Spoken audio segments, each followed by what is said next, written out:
La destilación es un método de separación de sustancias químicas puras, más antiguo e importante que se conoce. La época más activa de esta área de investigación fue cerca de los años 70. No obstante, hoy en día es un área de investigación relevante, con un gran uso en el ámbito industrial como en el universitario. La destilación, en pocas palabras, es la separación de una mezcla líquida por vaporización parcial de la misma. La fracción vaporizada se condensa y se recupera como el líquido. Entonces, haciendo referencia al ejemplo que les comenté, el método de destilación más antiguo es el que se realiza para obtener bebidas alcohólicas. O sea, al calentar una mezcla que contiene agua y alcohol, los componentes más livianos, en este caso el alcohol, se van a concentrar en el destilado, en la parte del domo de la columna. Debemos de tener en cuenta que las columnas de destilación son unidades utilizadas para llevar a cabo este proceso. Con el paso del tiempo han evolucionado de tal manera tecnológica en la que se hace exactamente lo mismo, solo que de una manera más eficaz y eficiente. Por ejemplo, a través de una serie de etapas hay evaporaciones y condensaciones escalonadas acopladas entre sí. Por los que no sabían, la destilación se aplica en casi toda la industria química. Históricamente, el gran interés en la destilación proviene de la industria del petróleo para obtener el combustible que usamos habitualmente, o tantos otros derivados como los plásticos. Por ejemplo, la destilación del método batch se utiliza en la industria pequeña y mediana farmacéutica, tanto alimenticia, de transistores, por comentarles unos ejemplos. El proceso de destilación es fundamental en la elaboración de numerosos productos industriales, que sin duda es la industria petroquímica, el área industrial en la cual el proceso de destilación adquiere mucha mayor importancia. Las columnas de destilación utilizadas para realizar el proceso constituyen un porcentaje significativo de la inversión que se realiza en plantas químicas y refinerías de todo el mundo.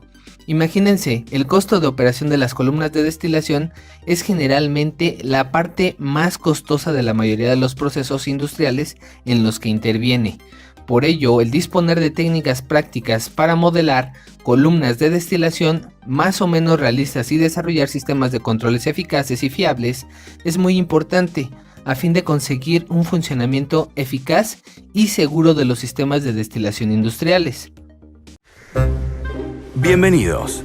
Hoy vamos a conocer los diferentes procesos por los que pasa el petróleo en una refinería hasta convertirse en los combustibles, lubricantes y otros derivados que utilizamos en nuestra vida diaria. Pero en primer lugar, aprendamos cómo está constituido. El petróleo es un hidrocarburo formado principalmente por dos elementos químicos naturales, el hidrógeno y el carbono. Estos compuestos, sumados a otros en menor cantidad, se encuentran mezclados dentro del petróleo crudo que llega desde los yacimientos.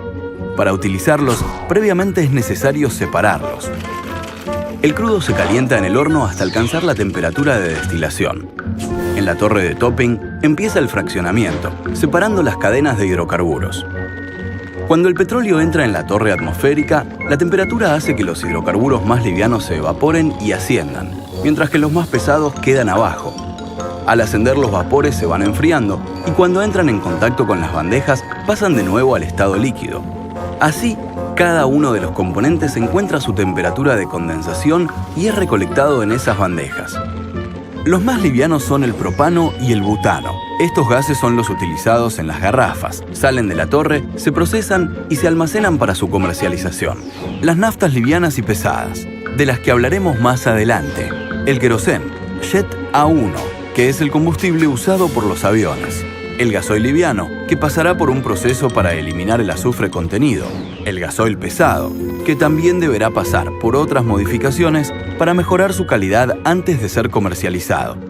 Finalmente, en la base de la torre nos encontramos con residuos sin destilar.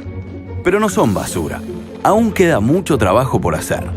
Con lo que aprendimos hasta ahora, ¿cómo separaríamos estos residuos? ¿Con más calor? No. Si aumentamos tanto la temperatura, los componentes se carbonizarían. Para realizar este procedimiento está la unidad de vacío, que destila sin alterar la composición a presiones muy bajas. Acá, las sustancias se evaporan a una temperatura menor y no se degradan. De esta manera obtenemos nuevos componentes, gasoil liviano y pesado, que son enviados a un tratamiento para su comercialización posterior, además de un residuo pesado y muy viscoso. ¿Ya no se puede hacer nada más? Claro que sí. El proceso continúa para obtener más derivados. Este residuo está formado por cadenas de hidrocarburos largas y pesadas, que deben ser rotas en partes más pequeñas para usarlas. Aquí entra en función la unidad de craqueo térmico o coque. En este equipo el producto se calienta a 500 grados y pasa a las cámaras de reacción. Los componentes pesados se rompen y forman componentes más livianos. Por la parte superior de las cámaras salen los gases que son enviados a la torre fraccionadora, donde vuelven a separarse por destilación, obteniendo otros gases, naftas, gasoil y gasoil pesado. Con todo lo que vimos, podemos asegurar que se puede obtener del petróleo una gran cantidad de compuestos. Pero todavía hay más. En las unidades de topping, vacío y coque, obtuvimos gasoil pesado. Necesitamos convertir este producto en uno de mayor valor comercial. Para esto, usamos la unidad de craqueo catalítico, donde partimos las cadenas largas de hidrocarburo del gasoil pesado y formamos numerosos compuestos de cadenas más cortas. Los gases metano y etano, que son el combustible de los hornos de la refinería.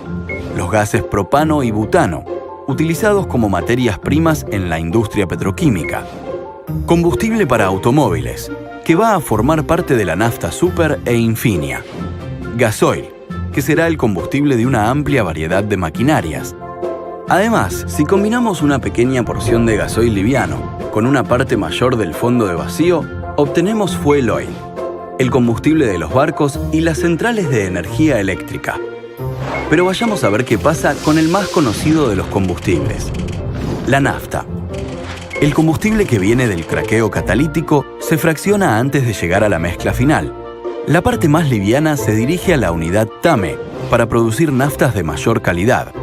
La otra parte, junto con las naftas que vienen del topping y del coque, van a la unidad de hidrotratamiento, donde entran en contacto con hidrógeno, y las reacciones químicas suprimen los metales, azufre, oxígeno y nitrógeno. Se eliminan no solo porque bajan la calidad de la nafta, sino que además son contaminantes del medio ambiente. Ahora, sin estos elementos, la nafta será mejorada y se incrementará su calidad modificando las cadenas de moléculas. Una vez realizado este reajuste, están listas para incorporarse a la mezcla final y formular naftas de la más alta calidad, con el mayor octanaje, como Infinia. De esta manera, llegamos al final del recorrido por la refinería. Ahora conocemos cómo y de dónde proceden los combustibles y derivados que utilizamos a diario.